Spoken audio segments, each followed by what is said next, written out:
Hello, my people at always salute. Man, I no just born eh. I want make una lose na ear. Listen how revolution won't use take place for Nigeria.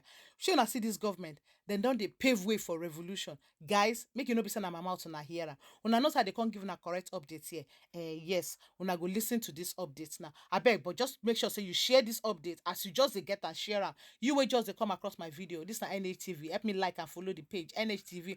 Go my YouTube channel NHTV Angle. Subscribe to the channel. Turn the notification bell. So when I drop video, you will get notification. My people listen to Sowore. And I know say Sowore now girl of revolution. Mona listen how the thing won't use happen. I go see you now for my next video. Bye bye. Don't need to lose focus.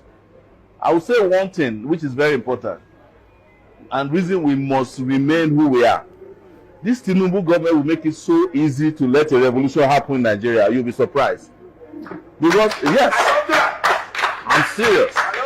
Because it's as if it's a blessing in disguise for a revolutionary Nigeria. He will be moving from mistake to mistake to the point that the people will have no option than to join hands and push all of them out. You can go and quote me anywhere. There's all these ones that people are looking around now. They think people are stupid. People are not stupid. People are just watching.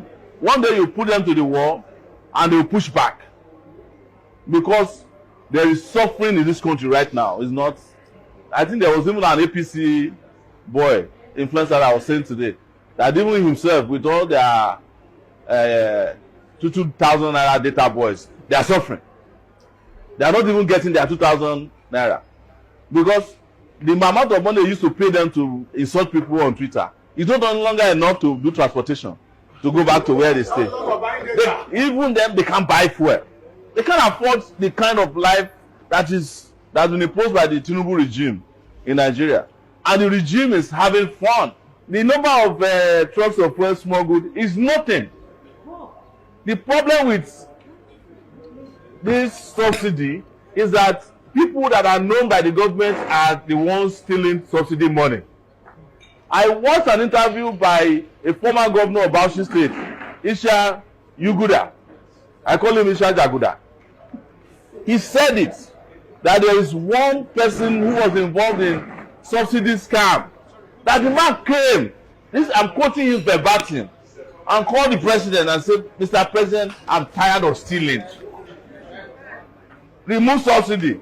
If I'm the president of Nigeria, you tell me you are tired of stealing, you will take me to where you are stealing. You cannot leave. Oh.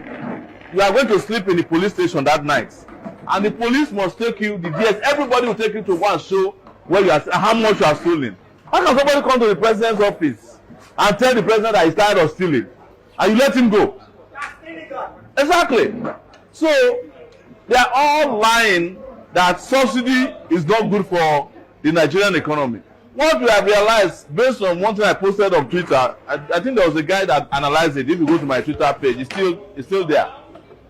Each time they remove subsidy, the Nigerian economy enters into a recession. Do you know why?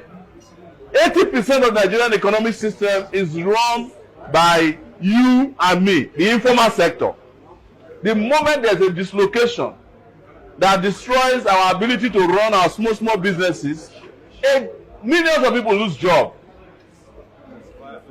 Now, if you enter Uber or Bolt, they will tell you that they cannot fill their tanks anymore. But that's not the issue. There is something new about those who are importing fuel.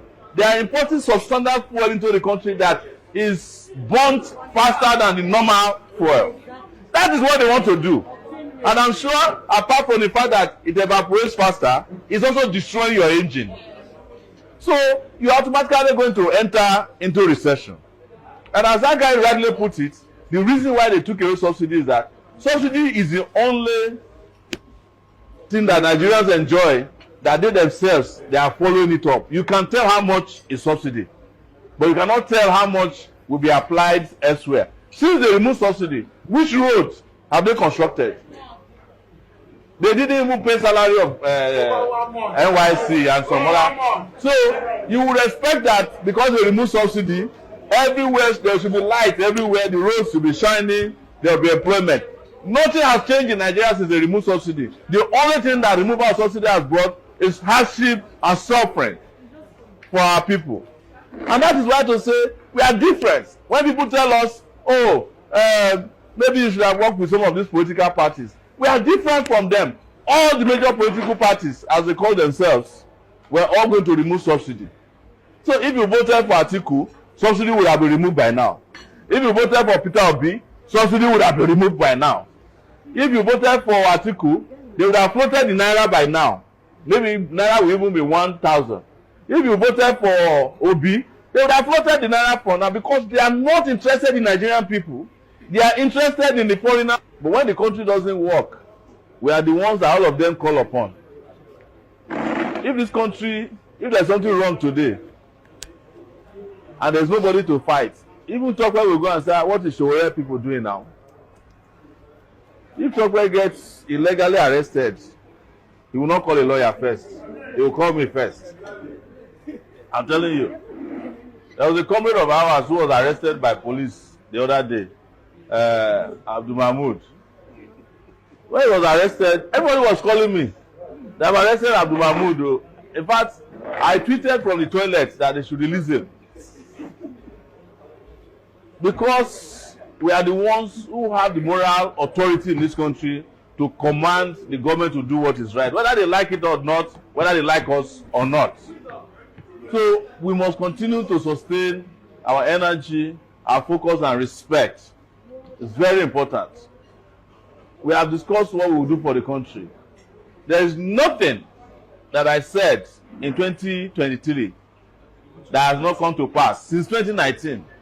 On the issue of refineries, look at Tokwe is saying that you need to give private sector refinery.